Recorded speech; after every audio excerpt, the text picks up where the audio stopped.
अस्सलाम वालेकुम फ्रेंड्स, कैसे हैं आप। Welcome to back my channel shine health care beauty tips.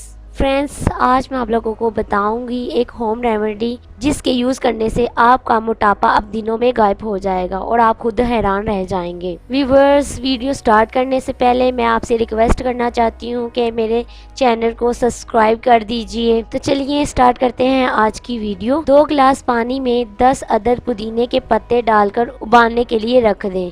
जब पानी 1 गिलास रह जाए तो चूल्हे से उतार लें और इसमें 1 खाने का चम्मच नींबू का रस, 1 चाय का चम्मच सफेद सिरका, 1 खाने का चम्मच इसबगोल डालकर मिक्स कर लें और सुबह नहार मुंह पी लें। 1 महीने के मुसलसल इस्तेमाल से अब आपके जिस्म की सारी फालतू चर्बी खत्म हो जाएगी। सो व्यूअर्स, ये थी हमारी आज की वीडियो पसंद आए तो प्लीज लाइक, शेयर और सब्सक्राइब जरूर कीजिए।